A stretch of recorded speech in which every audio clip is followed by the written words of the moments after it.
우리 동신교회가 세계적으로 유명한 교회잖아요. 자카르타에서도 유명합니다. 생명 살리는 일에 아주 그냥 올인하는 그런 교회로 유명합니다. 그래서 원래 우리 자카르타에 한인 선교사가 300유닛이 있어요. 약 600명이 있어요. 부부로 따지면 600명 정도 있는데요. 원래 2020년도에 우리 한인 선교사협의회 수련회를 우리 고 목사님 모시고 생명사의 컨퍼런스로 하려고 했었어요.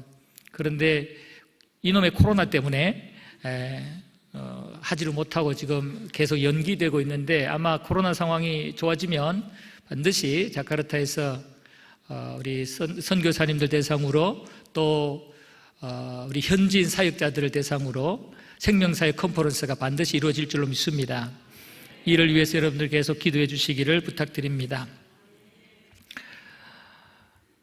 저는 자카르타에 간 이유가 정말 선교하는 정글 속에 들어가서 낙도나 이런 오지에 들어가서 그곳에 있는 사역자들 또 그곳에 있는 교회들 모아놓고 함께 집회하면서 영적 사역을 하는, 악한 영들을 몰아내며 그곳 하나님의 나라를 세우는 그런 사역을 하고 싶어서 들어갔어요. 그런 소망을 한쪽에 기도하며 가지고 있었는데 하나님께서 이 자카르타 한인 연합교회를 연결시켜 주셔서 들어가게 되었습니다. 방금 소개드린 대로 뒤에도 좀 말씀드리겠지만 우리 자카르타 한인 연합교회는 설립된 지 금년 49년째입니다. 내년이면 50주년이 됩니다. 그래서 새로운 50주년을 준비하는 그런 계획들을 세우고 있습니다. 서만수 선교사님이라고 아시아 지역의 동남아 지역의 1호 우리 교단에서 파송한 선교사님이신데요. 이분이 인도네시아에 1971년에 들어오셔서 72년도에 저희 교회를 세우세요. 선교를 위해서는 이 한인교회가 꼭 필요하겠다. 그래서 이 한인교회를 베이스 캠프로 해서 인도네시아 2억 이상 되는 그 인구들을 복음화시켜야 되겠다. 그런 목적으로 한인교회 1호 교회로 세웠습니다. 그래서 우리 서만수 목사님이 교회를 진짜 하나님이 기뻐하실 그런 비전을, 복음적인 비전을 가지고 세우시고 38년을 사역하시고 천국 가셨어요. 그 뒤를 이대 김학진 목사님이라고 지금 뉴욕 장로교회 담임으로 가셨는데 그분이 6년 하시고 제가 3대 목사로 부임을 해서 지금 열심히 사역을 하고 있습니다. 저희 교회가 하는 사역을 잠시 뒤에 좀 알려드릴 텐데 동신교에 비하면 정말 세 발의 피죠. 아무것도 아닌데 너무 초라한데 그래도 행여나 여러분들한테 말씀을 드릴 때 혹시 제 마음속에 교만함이 있을까 두렵습니다. 그런 교만함이 없기를 바라고, 또 우리 성도님들 여러분들 마음속에도 저의 어떤 그런 교만한 마음들이 읽혀지지 않기를 바랍니다. 그래서 오늘 선포되어지는 하나님 나라에 대한 말씀이 우리 모든 성도들과 또 듣는 또 다른 방식으로 듣는 모든 분들에게 은혜만 되는 그러한 시간이 되었으면 좋겠습니다. 먼저 하나님께서는 우리 교회와 우리 그리스도인들이 여호와 하나님이 어떤 하나님인지 또 어떤 삶을 살기를 원하시는지 아시기를 원하신다는 말씀을 드리고 싶습니다. 제가 며칠 전에 에스겔서를 통독한 적이 있습니다. 에스겔서를 통독하면서 그곳에서 발견한 내용은 특정 문장이 계속 반복해서 나오는 거예요. 내가 여호와인 줄 알리라. 내가 여호와인 줄 알리라. 이 말씀이 계속 등장하는 겁니다. 그러니까 하나님께서 에스겔에게 표징도 보여주고 퍼포먼스를 행하게 하시기도 하고 심판에 대한 예언도 말씀을 하시고 여러 가지 말씀들을 쭉쭉쭉 하시면서 그 끝에 항상 하시는 말씀이 내가 여호와인 줄 알리라. 내가 여호와인 줄 알리라. 이 말씀을 하시는 거예요. 그래서 제가 이 말씀이 너무 눈에 선명하게 들어와서 좀 깊이 묵상하는 가운데 하나님이 지금 이스라엘 백성들에게 당신을 자랑하며 알아달라는 그런 말씀으로 이 말씀을 하는 것이 아니라 이스라엘 백성들이 하나님을 너무 모르고 있었구나. 하나님이 어떤 분인지 살아계신 하나님에 대해서 너무 모르고 있었고 그 하나님이 원하는 뜻, 하나님의 계획도 너무 모르고 엉뚱한 짓을 하고 있었구나. 그러다 보니까 하나님의 말씀도 불순종하고 또 하나님이 보내신 선지자의 말도 거역하고 오히려 우상 숭배하고 엉뚱한 하나님 앞에 아주 미운 짓만 하게 되었구나. 하나님을 모르면 이렇게 되는구나.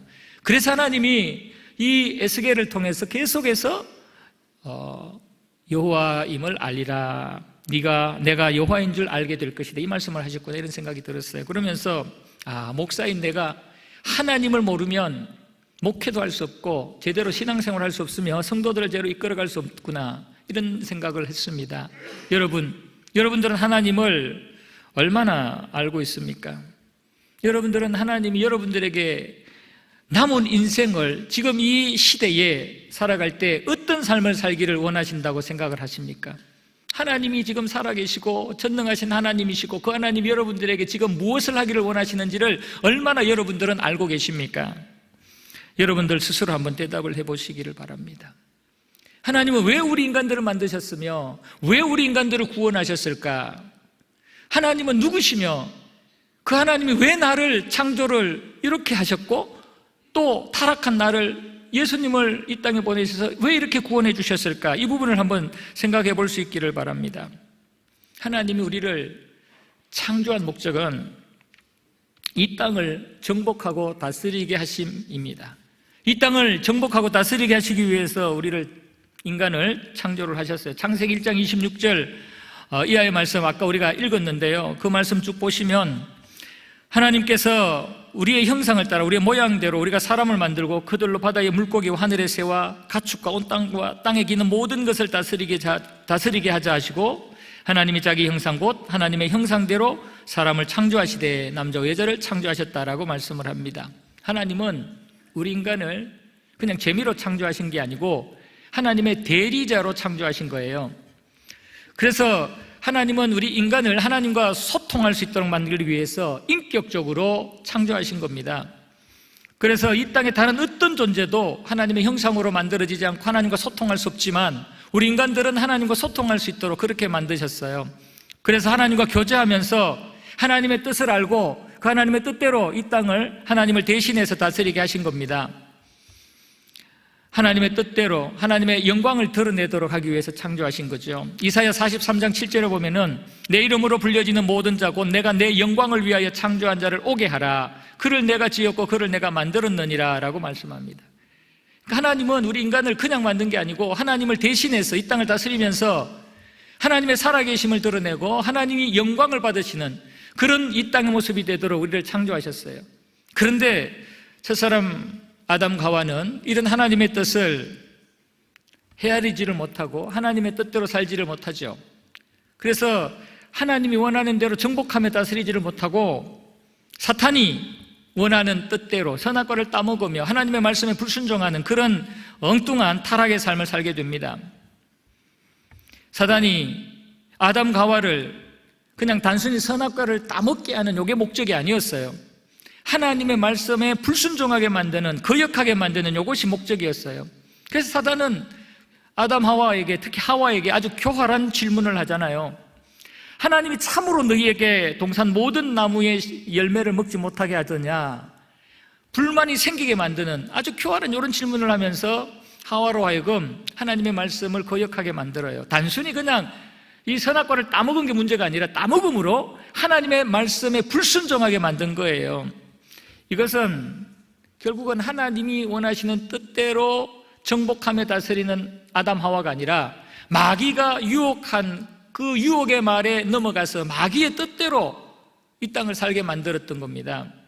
그래서 아담과 하와는 결국은 이 땅을 정복하고 다스리라는 그 하나님의 말씀에 실패를 하고 맙니다. 둘째 아담이신 예수님께서 이제 공생의 사역을 시작하실 때 시험을 받으시잖아요. 시험을 받으실 때 그때 예수님께서 마귀의 그 시험에 넘어가지 않아요. 아담과 하와처럼 넘어가지 않아요. 그래서 돌로 떡을 만들어라, 또 뛰어내려라, 내 앞에 경배해라, 그러면 이거 다 줄게, 네가 하나님의 아들이면 땅에 떨어져도 다치지 않을 거 아니냐, 그럴싸한 말들을 마치 하와에게 유혹했던 그 뱀처럼 이 사단이 예수님께 유혹을 하죠. 그럴 때 예수님은 하와처럼 속지 않아요. 단호하게 말씀으로 물리칩니다. 그래서 사탄의 그 모든 시험을 이기고 정복해버립니다. 사단을 이기고 물리칩니다. 바로 이것이 이 땅을 사는 우리 교회와 성도들이 가져야 될 모습이지요. 그러니까 지금 우리도 하나님은 우리에게 하나님의 말씀에 순종하면서 하나님이 어떤 분인지 제대로 알고 그 하나님의 뜻대로 살면서 이 땅을 정복하고 다스리기를 원하신다는 말씀입니다. 하나님께서는 타락한 인간들에게 이제는 예수님의 이름으로 정복하고 다스리는 사명을 주십니다.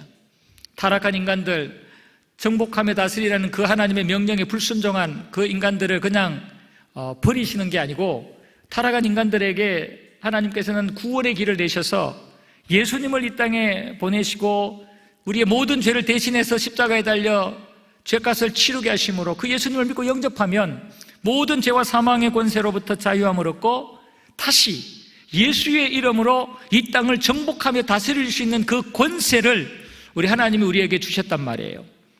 그래서 처음에 범죄하기 전에 아담 하와에게 주셨던 이 땅을 정복하고 다스리라는 그 권세와 그 특권을 예수 안에 있는 새로운 피조물이 된 우리 교회와 그리스도인들에게 다시 주신 겁니다. 그래서 저와 여러분들에게는 예수의 권세가 있고 저와 여러분들에게는 이 땅을 예수 이름으로 정복하며 다스릴 수 있는 능력이 있음을 믿으시기를 바랍니다.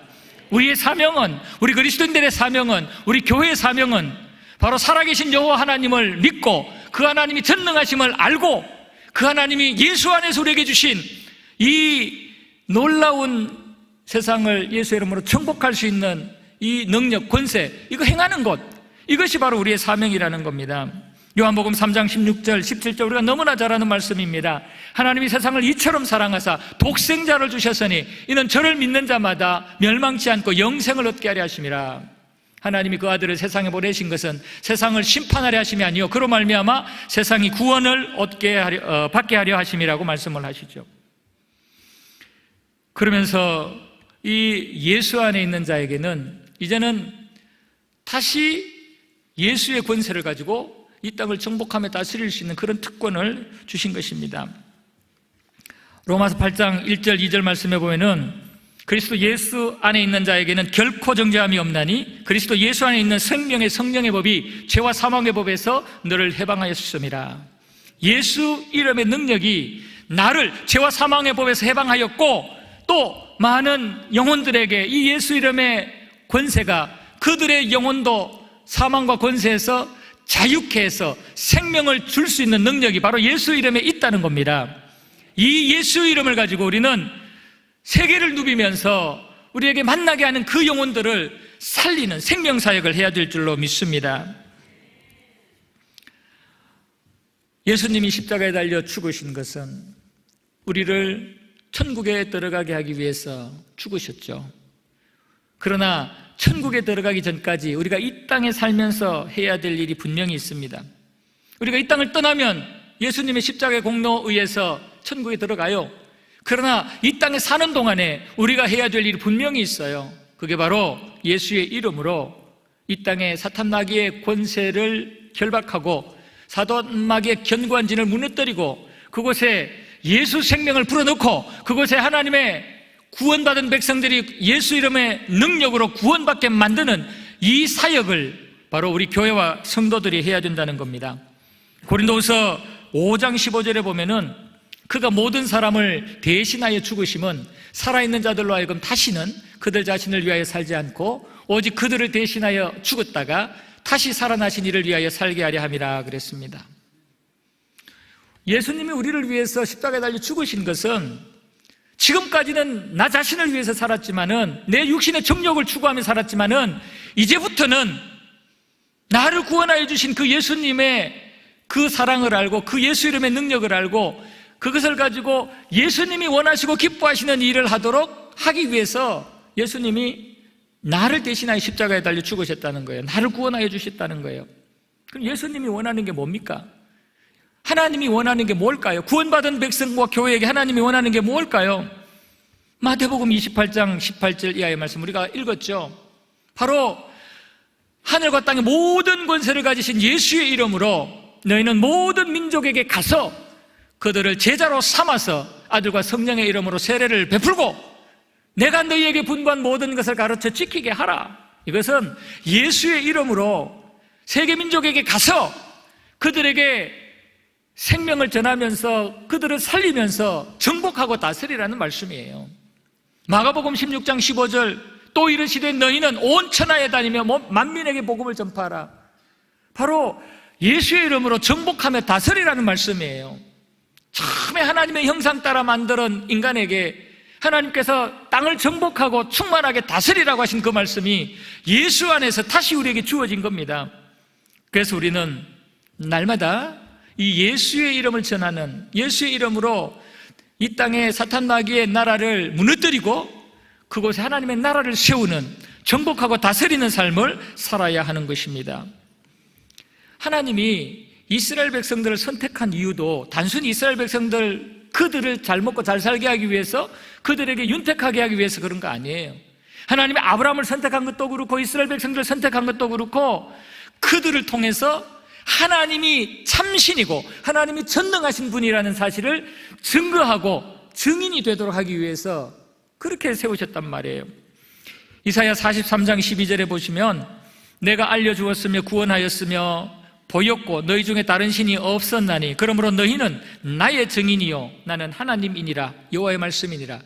너희는 나의 증인이요 나는 너희 하나님이라고 말씀을 해요. 그러니까 하나님이 살아계심을 이스라엘 백성들이 확실히 알고 믿고 그 하나님을 증언하라고 그런 겁니다. 그래서 하나님께서는요 이스라엘 백성들이 망해서 포로로 바벨론에 잡혀가 있는 그곳에서도 하나님을 증언하게 만들어요.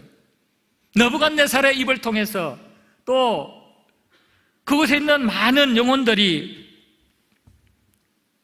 이 다니엘이라든지 하나냐 미사엘 아사랴라든지 이들의 그 여호와 하나님을 믿는 그 믿음과 하나님이 은혜 주시는 그 역사를 보면서 그들의 입에서 너희들이 믿는 신이 참신이다, 너희들이 믿는 여호와가 진짜 하나님이다 라고 고백하게 만들었잖아요.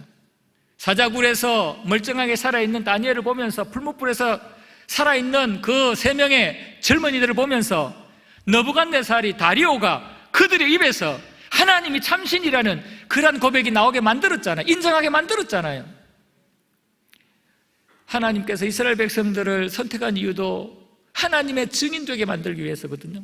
오늘날 저와 여러분들, 우리 교회를 하나님께서 살리시고 구원하여 주신 것도 하나님의 증인 되도록, 예수님이 우리의 구원자가 되심을 확실하게 그들에게 증거하면서 증인 되도록 하기 위해서 저와 여러분들, 우리 교회들을 지금 이 시대에 구원하여 주셨고 살려주셨다는 말씀입니다. 우리는 분명히 알아야 됩니다. 하나님은 분명히 살아계신 전능하신 하나님이시고 타락한 우리들에게 하나님께서 예수 그리스도를 통해서 구원의 길을 주시고 그 예수 생명을 통해서 지금도 사망에 눌려있는 많은 영혼들을 주께로 이끌어내기 위해서 저와 여러분들을 구원해 주셨고 지금도 저와 여러분들을 사용하시기를 원한다는 사실을 꼭 기억하시기를 바랍니다. 이런 하나님을 우리가 알고 이런 예수님의 십자가의 원리를 알고 우리가 이 땅에서 남은 인생을 살아야 되는데, 그러기 위해서는 첫 번째 이 시대의 영적 상황도를 우리가 잘 알고 그 영적 상황을 가슴에 품고 머릿속에 생각하고 있어야 됩니다. 로마서 12장 2절에 보면은 너희는 이 세대를 본받지 말고 오직 마음을 새롭게 함으로 변화를 받아 하나님의 선하시고 기뻐하시고 온전하신 뜻이 무엇인지 분별하라 그랬습니다. 이 세대를 맥없이 그냥 따라다니지 말고 이 세대를 분별하면서 이 세대 속에서 하나님이 원하는 게 무엇인지를 알고 살아라는 겁니다. 영적인 통찰력을 가지라는 겁니다. 다시 말하면 영적 상황을 잘 파악하고 있으라는 겁니다. 여러분들이 이 책을 받으셨을 거예요. 이 소책자를 받았을 텐데 이 책에 보면 이 시대의 지금의 영적 상황들을 한눈에 볼 수 있도록 통계와 또 지도가 나와 있습니다. 시간이 없기 때문에 이 내용들은 여러분들이 집에 가셔서 한번 쭉 살펴보시기를 바랍니다. 원래 이게 칼라로 인쇄되면 여러분들이 더 정확하게 한눈에 볼 수 있는데 흑백으로 해서 조금 힘들 수도 있겠지만 그래도 한번 살펴보시기를 바라고, 칼라로 원하시는 분들은 아마 교육자실에 연락하면 칼라 파일도 줄 수 있을 겁니다. 여기 보시면 세계의 종교 분포 현황을 한번 보시면 지금 그 중간에 있는 3페이지에 있는 세계 종교 분포 현황, 화면에 떴네요. 저기 보시면 가운데 파란색 아프리카 북부 지역과 중동 지역, 그리고 CIS 이 구소련 그 연합 저쪽 지역이 초록색입니다. 이 초록색은 이슬람 지역입니다. 이슬람이 아주 80% 이상 되는 그러한 지역이고, 그리고 우측 여러분들이 볼 때 왼쪽 아래에 보면 인도네시아도 초록색으로 되어 있습니다. 바로 초록색 땅이 이슬람권이고요. 그리고 미국은 지금 하늘색으로 되어 있습니다. 하늘색, 파란색, 이쪽은 기독교 지역입니다. 보라색 쪽은 천주교 지역입니다. 그리고 저게 무슨 색이죠? 분홍 색깔인가요? 소련, 러시아 저쪽 분홍색 쪽은 정교 지역입니다. 그리고 노란색 계통은 불교 지역이고요. 주황색 계통은 인도입니다. 인도 지역인데 힌두교 지역입니다. 그래서 색깔별로 이슬람권, 기독교권, 천주교권, 또 정교권, 힌두교권, 불교권, 뭐 이 정도로 크게 세계의 영적 상황들을 살펴보면 되는데요. 나중에 말씀드리겠지만 제일 심각한 그러한 어떤 영적 전투가 벌어지는 그러한 지역은 바로 저 초록색과 하늘색입니다. 그러니까 이 이슬람과 이 기독교가 앞으로 영적 전쟁이 치열하게 벌어질 것입니다. 그래서 기독교 분포 현황을 한번 봐주시기를 바랍니다. 기독교 분포 현황을 보시면 지금 기독교에 천주교도 같이 들어가 있습니다. 정교도 같이 들어가 있습니다. 지금 저 그림에는. 그러나 개신교를 볼 때는 주로 북아메리카 저쪽 지역하고 또 아프리카 남쪽 지역, 이쪽이 기독교 분포 지역이라 볼 수 있습니다. 개신교 기독교 분포 지역이라 볼 수 있습니다. 호주 쪽과 이쪽이 기독교 분포 지역이라 볼 수 있고요. 이슬람 분포 현황을 한번 보시면 보시는 대로 북부 아프리카와 중동과 또 CIS 구소련 연합체들, 그쪽이 이슬람 지역입니다. 밑에 보면 아프가니스탄은 99.7%가 이슬람 무슬림입니다. 튀니지는 99.5%, 이란 99.4%, 뭐 아제르바이잔 99.2%, 쭉쭉쭉 이래 나가고요. 인도네시아, 제가 사역하고 있는 인도네시아도 88%가 이슬람입니다. 그래서 지금 저 짙은 초록색 저쪽은 대부분 70% 이상 되는 그러한 이슬람 국가다, 그렇게 생각하시면 됩니다. 그 다음에 불교 국가를 한번 보시면요, 불교 국가는 캄보디아가 96.9%, 태국이 93.3%, 미얀마 80%. 그래서 이 인도 차이나 반도 지역에 불교 국가가 있고요. 그리고 몽골이 55%가 불교입니다. 그리고 중국은 불교 국가라기보다는 중국 종교, 중국 자체 종교 그런 국가로 분류가 되어 있습니다. 그리고 힌두교 분포를 한번 보십시오. 힌두교 분포는 주황색으로 된 인도를 중심으로 한 인도, 네팔 이렇게 지역이 힌두교권이라 생각할 수 있습니다.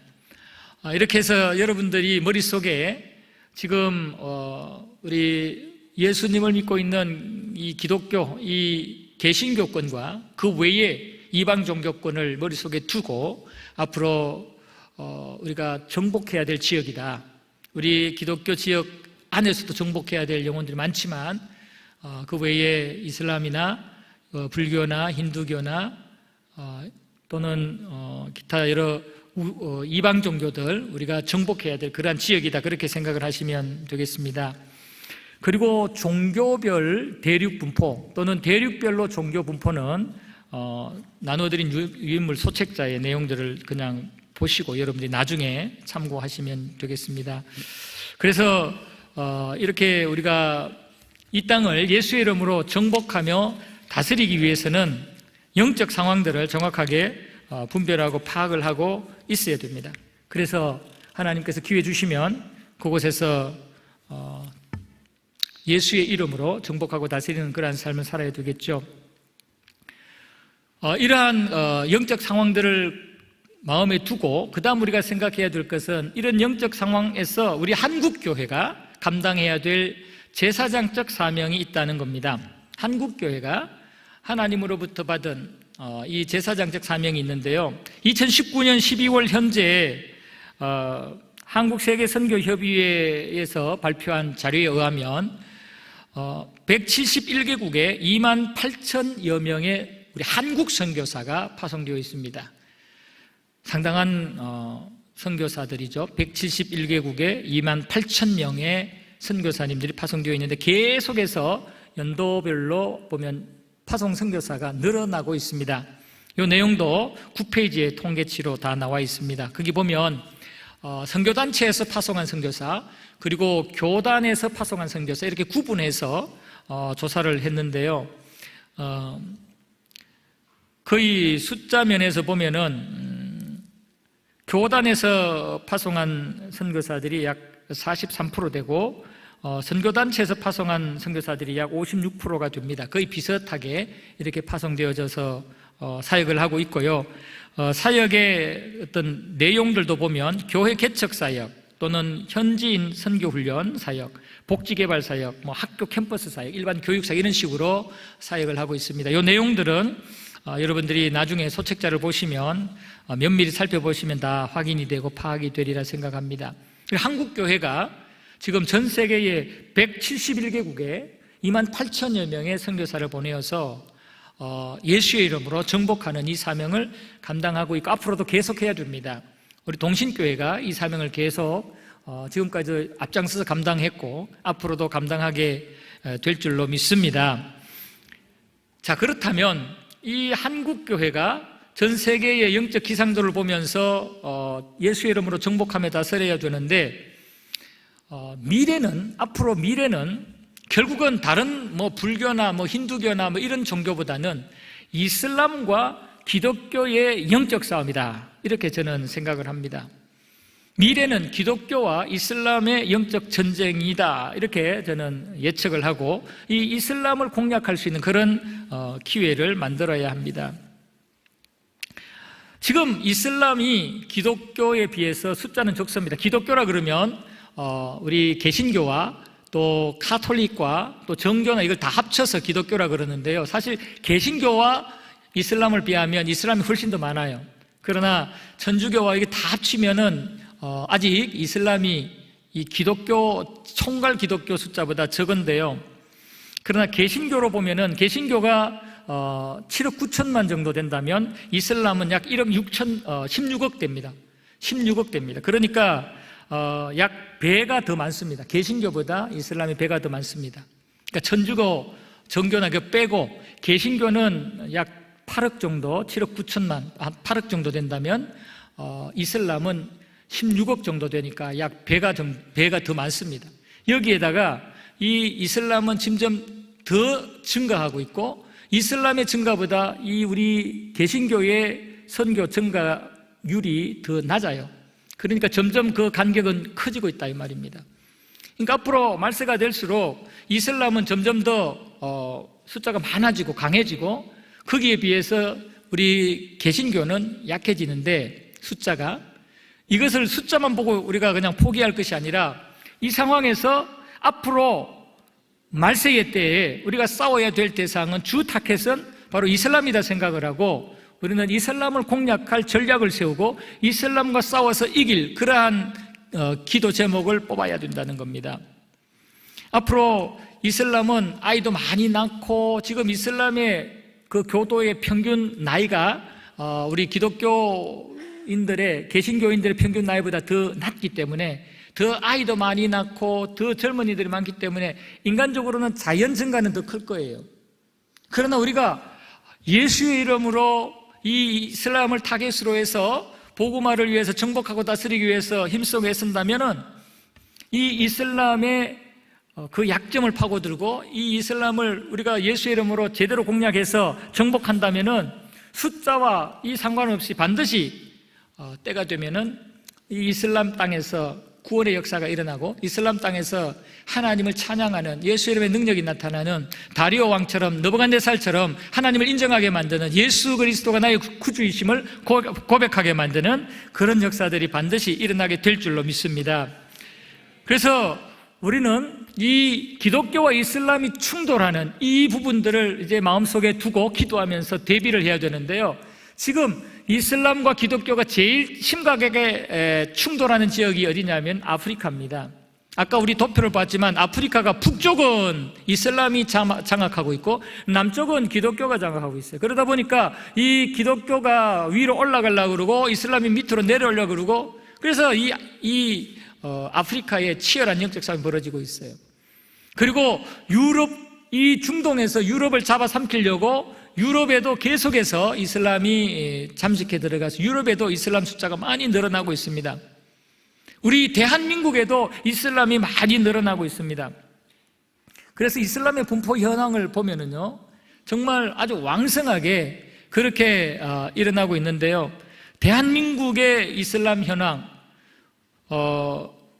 30만 명의 무슬림이 대한민국에 있다고 그래요. 그래서 13년부터 계속 이렇게 지금 그래프를 이렇게 그려놨는데 보면 5만 5천 명 수준에서 지금은 6만 명이 넘는 그러한 이슬람이 들어와 있고 순수 한국인이 그렇습니다.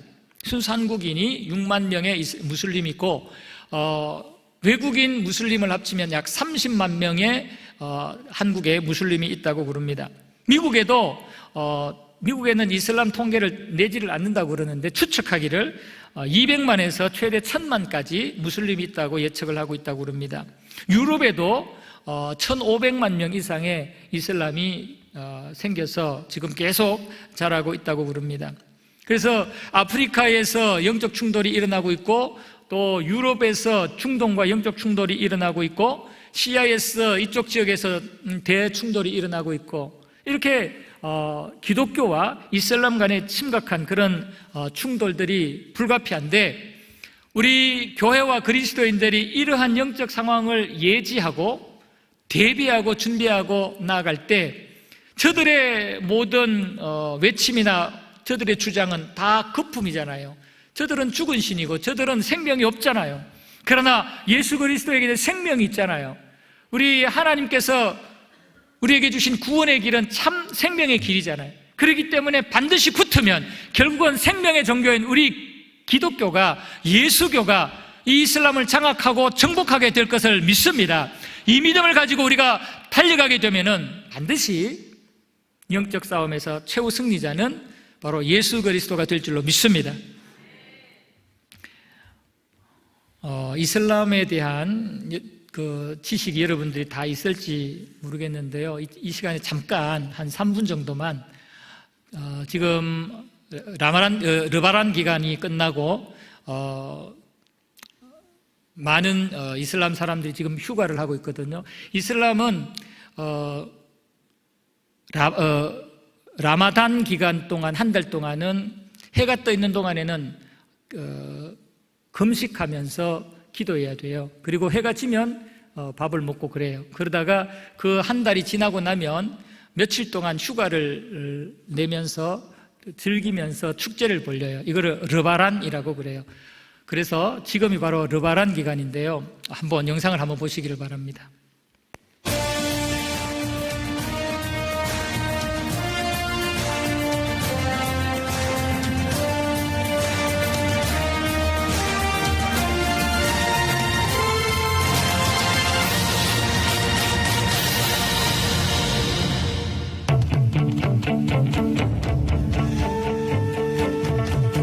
약 71억에 달하는 세계 인구.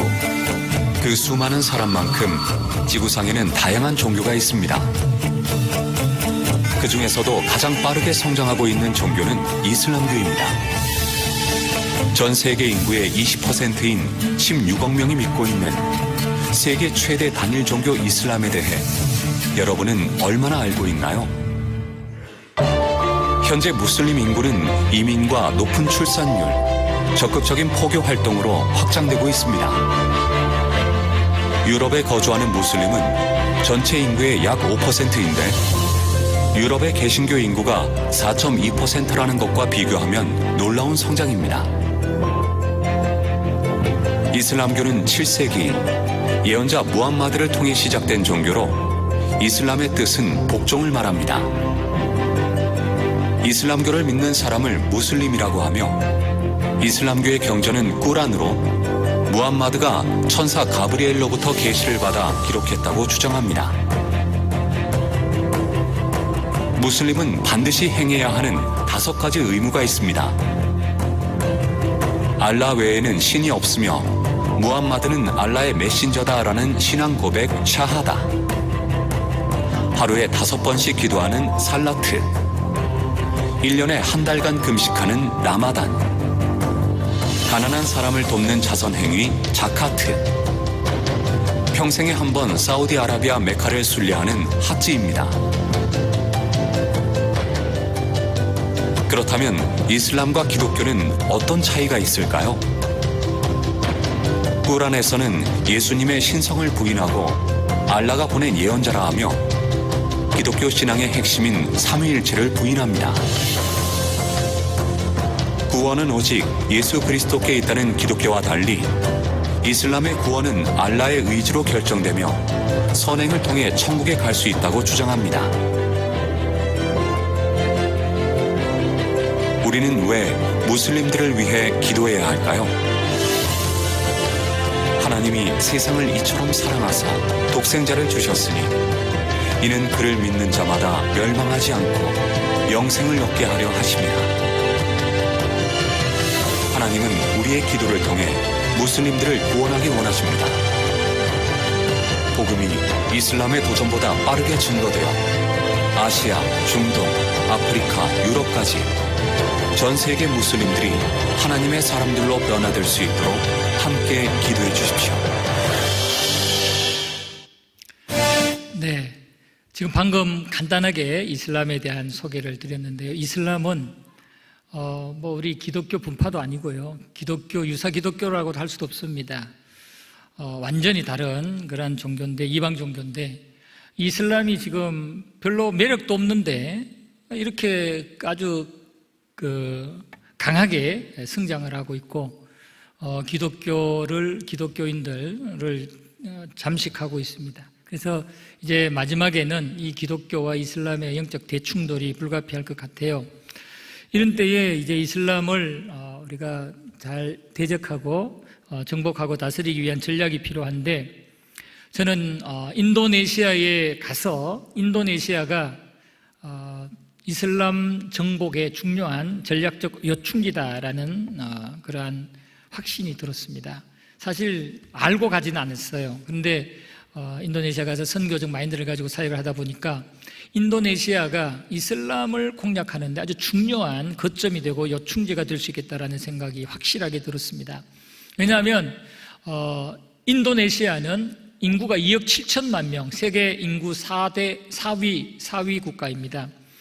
그리고 그 2억 7천만 명 중에서 약 88%가 무슬림인데, 환산해 보면 약 2억 3천만 명이 무슬림이에요. 지금 16억이라는 무슬림 중에서 단일 국가로서는 2억 3천만 명인 인도네시아가 가장 무슬림이 많은 나라입니다. 그런데 이 2억 3천만 명인 인도네시아가 이슬람 국가가 아니에요. 이슬람 국가가 아니라 6개의 종교를 쭉 제시하고는 그 중에 하나씩 종교를 갖게 만들어요. 그런데 88%가 이슬람을 자기 종교로 갖고 있어요. 그리고 약 8%, 7%가 기독교인이에요. 개신교인이에요. 그래서 겉으로는 종교의 자유가 있어요. 다른 아프리카, 북부 아프리카나 또는 중동이나 이쪽은 종교의 자유가 없어요. 무조건 이슬람 강요를 하고 이슬람에게 복음을 못 전해요. 그러나 인도네시아는 그쪽보다는 훨씬 더 이슬람에게 복음을 전할 수 있는, 무슬림을 복음을 전할 수 있는 그런 기회가 많아요. 그래서 12페이지에 보면은 인도네시아에 대한 개요를 간단하게 말씀을 드려놓았는데요. 거기 보면 인도네시아의 주요 섬이 여러 군데 굵직굵직하게 이렇게 나와 있습니다. 그 인도네시아 주요 섬별로 종교 현황도 13페이지에 나와 있습니다. 거기 보면 각 섬별로 6개 종교별로 프로테이지가 다 나누어져 있습니다. 그 중에 보면 수마트라라는 섬이 제일 왼쪽에 있는 큰 섬인데요. 거기에 기독교가 9.9%, 카톨릭 2.4%, 또 이슬람이 83%, 불교가 1.9%, 힌두교가 1.8%, 유교가 0.2% 이렇게 되어 있습니다.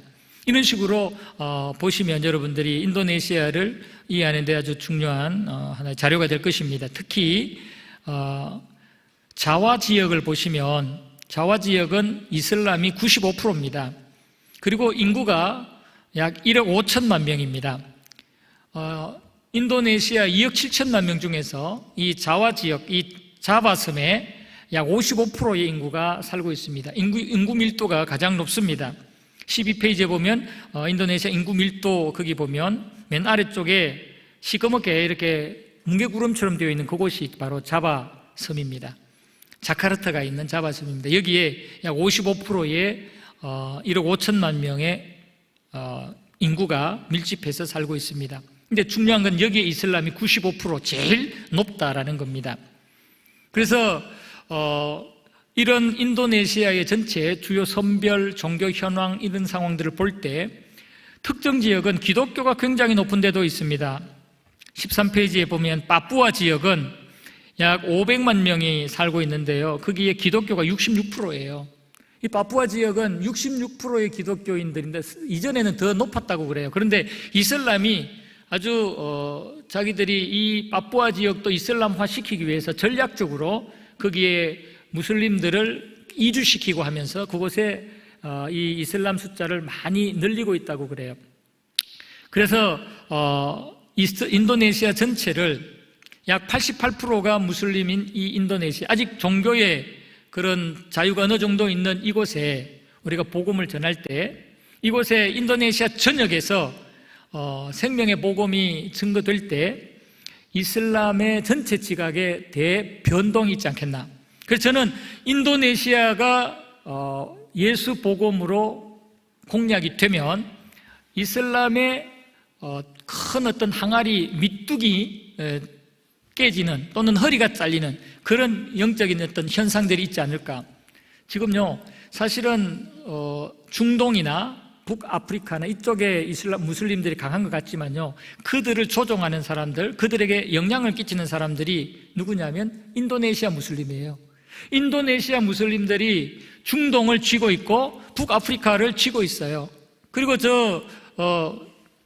독립국가 연합들을 쥐고 있다고요. 그래서 이 인도네시아가 영적으로 깨지면, 인도네시아가 영적으로 공략되면 중동이 무너지고 북부아프리카가 무너지고 저 CIS가 무너진단 말이에요. 그래서 저는 인도네시아에서 짧은 기간이지만 사역을 할 때 인도네시아 이슬람을 정복하면 전체 이슬람을 정복할 수 있다, 이런 확신을 주셨어요. 그래서 우리 자카르타 한인연합교회가 이 인도네시아 이슬람 복음화를 위해서 앞장을 서고 또 여기 함께 동력하는 교회들과 성도들이 함께 앞장을 선다면, 같이 힘을 모은다면 앞으로 말세에 이 거대한 이 사단의 종노릇하는 이슬람을 우리 예수의 이름의 능력으로 정복하고 다스릴 수 있다는 그런 확신을 가지고 있습니다.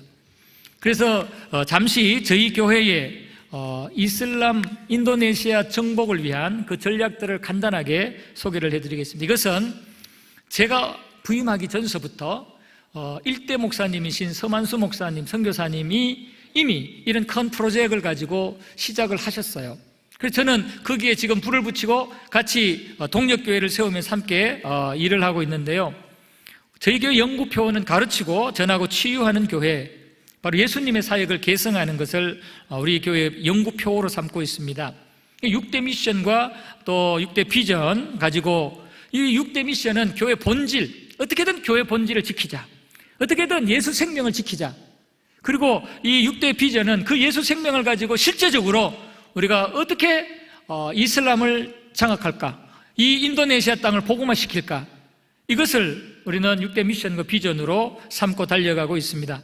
6대 비전을 간단하게 좀 설명을 드리면, 첫 번째는 예수 정병, 그러니까 우리 모든 성도들을 생명사역자로 다 선교사화 시키고 있습니다.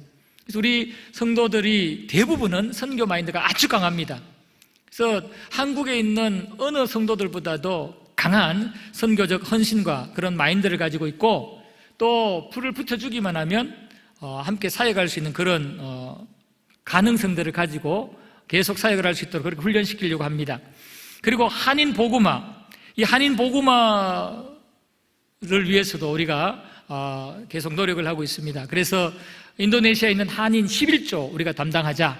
그래서 한인이 3만 명이면 우리가 3,000명 복음화 시키자. 우리 교세를 3,000명 이상 만들어서 인도네시아 이슬람을 정복하자. 이제 이런 마음으로 한인 복음화를 위해서 11조 이상 감당하기를 위해서 힘쓰고 있고요. 그 다음에 선교사 모기지, 선교사들이 약 600명 한인 선교사가 있다고 그랬잖아요. 이 선교사님들이 지치고 힘들 때마다 저희 교회에 와서 쉬면서 위로받고 또 은혜받고 또 인도네시아에 대해서 연구하고 이슬람 사역에 대해서 연구하고 할 수 있도록 이 선교사들의 어떤 모기지 같은, 한국까지 가기는 힘드니까 잠시 하루 이틀 2, 3일 저희 교회에 와서 쉬면서 충전받고 힘을 얻고 가도록 만드는 이런 선교사 모기지 역할을 우리 교회에서 지금 감당을 하려고 준비하고 있습니다.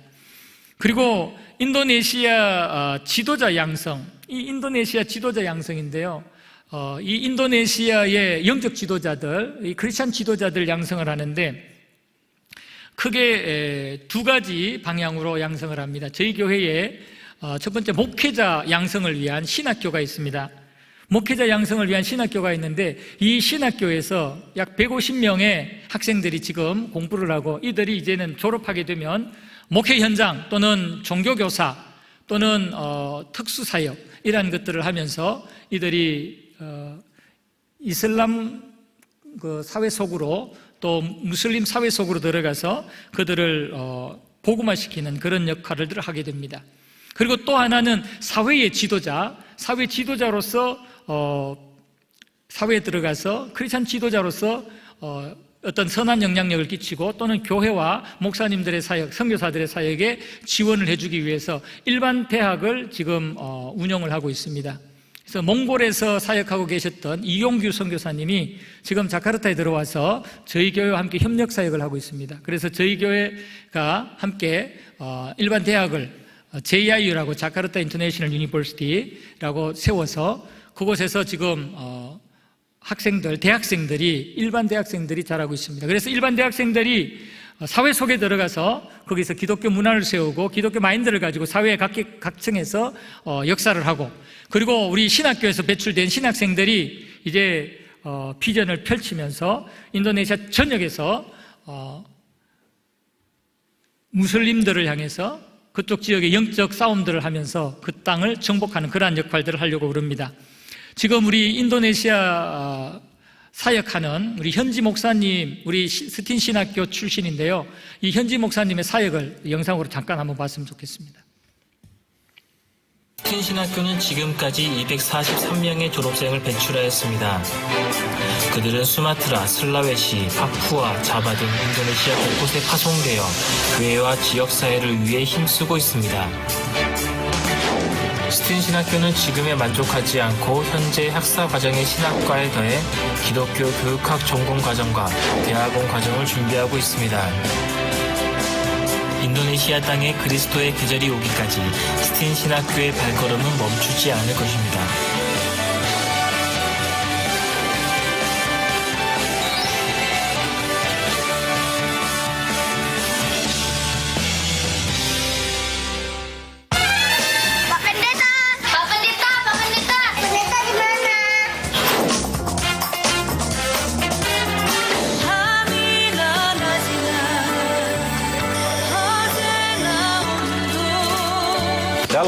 Perkenalkan nama saya Lamhot Situmorang dan diwisuda 2008. Saya angkat Shalom.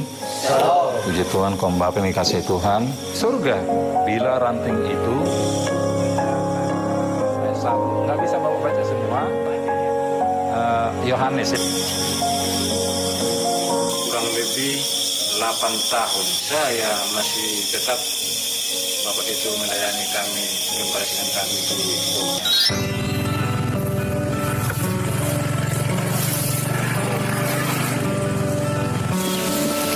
luar biasa.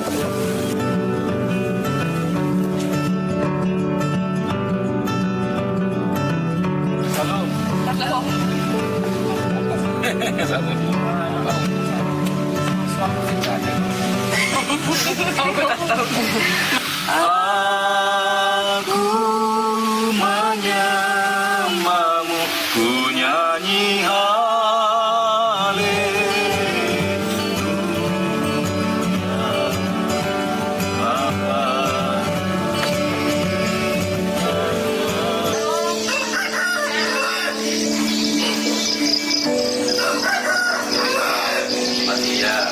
kasih berkat bersama dengan saudara kami Frans.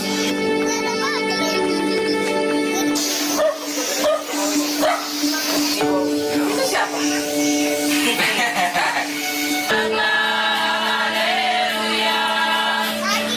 Kira-kira ada nggak yang salah dari apa yang dia katakan itu?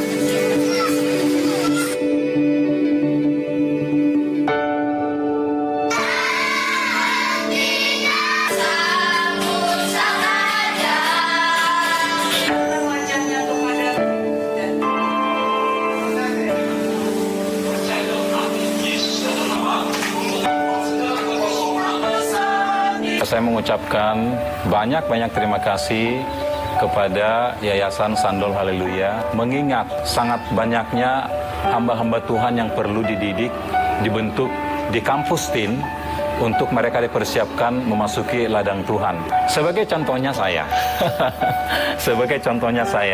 saya sudah merasakan itu, dan inilah buah daripada hasil yang Bapak Ibu support, ya, dukung melalui apa yang sudah Bapak Ibu berikan kepada STIN selama ini. Tentunya saya yakin juga mahasiswa STIN yang lain yang sudah selesai, bahkan yang sekarang masih sedang belajar di STIN, saya yakin mereka dipanggil Tuhan untuk melayani umat Tuhan yang ada di Indonesia.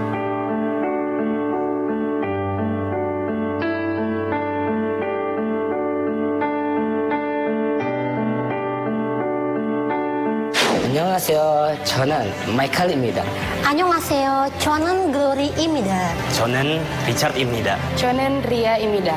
Daerah khusus yang ingin saya kunjungi adalah Papua sebenarnya. Karena itu yang membuat saya tertarik dan tertantang untuk pergi ke sana. Saya akan menjadi pelayan Tuhan yang lebih giat dalam pelayanan, bahkan bisa menjangkau anak-anak jalanan.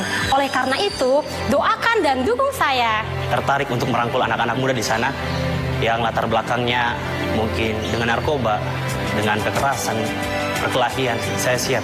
Saya akan menjadi hamba Tuhan yang siap dikirim kemanapun Tuhan mau utus saya. Kamsahamnida STIN. 감사합니다, STIN. 감사합니다, STIN. 감사합니다, STIN. 네, 우리 스틴 신학교 학생들인데요. 얘네들이 저 비전을 가지고 잘하고 있어요. 그래서 얘네들이 자기들이 품고 있는 지역에 가서 이제 생명사역을 하게 되는데요.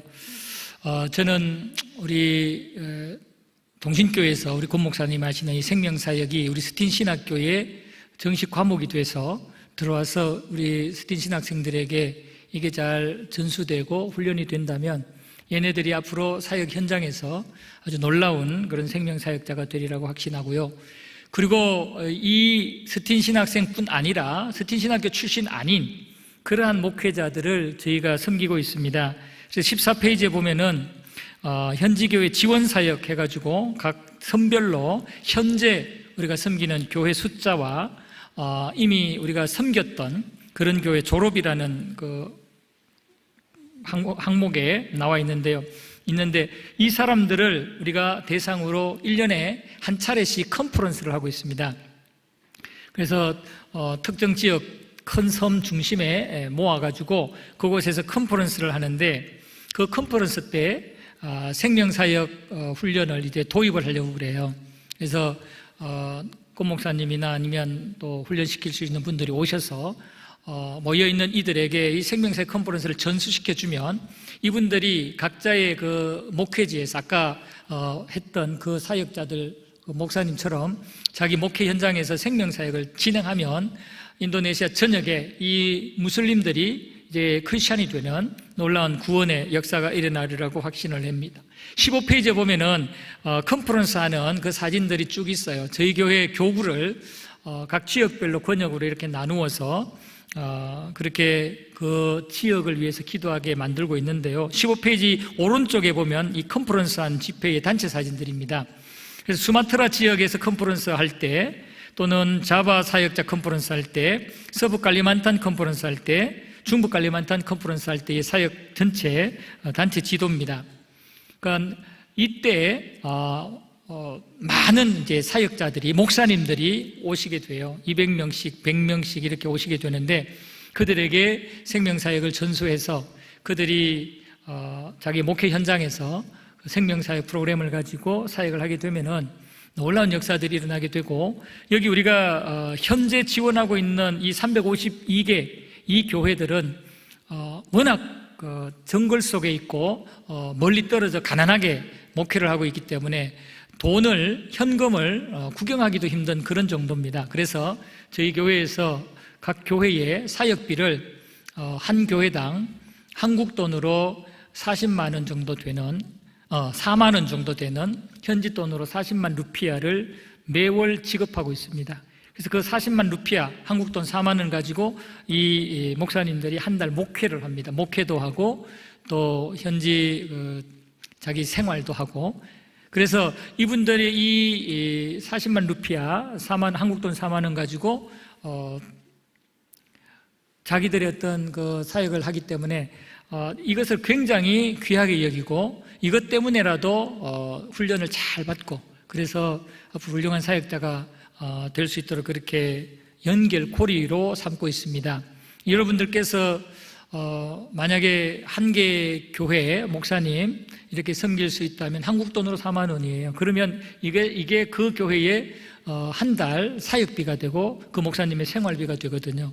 그러면 이분들을 모아다가 이제 컨퍼런스 할 때 생명사역 프로그램을 넣기도 하고, 이분들에게 필요한 여러 가지 훈련과 프로그램들을 시키기도 합니다. 저는 이 생명사역 이 프로그램을 가지고 컨퍼런스를 한다 그러면은 이분들이 그 컨퍼런스 때 놀라운 그 은혜와 복음의 능력을 확신을 하고 자기 사역지에서 사역을 하게 되면 그 어떤 효과가 아주 우리가 상상할 수 있는 그 이상으로 나타나리라고 확신해요. 마치 밀밭에 여우 꼬리에 불을 붙이면 이 여우가 불 붙은 꼬리로 돌아다니면 밀밭 순식간에 불바다 만드는 것처럼, 우리 컨퍼런스에 나온 이분들, 또 스틴신학교 출신 이분들에게 생명사역을 훈련시키고 이분들에게 또 필요한 그런 사역비를 지원하면 이분들이 인도네시아 전역에서 놀라운 복음사역자가 되고 생명사역자가 되리라고 확신해요. 그러면은 2억 7천만 명, 2억 3천만 명이 아직 무슬림인데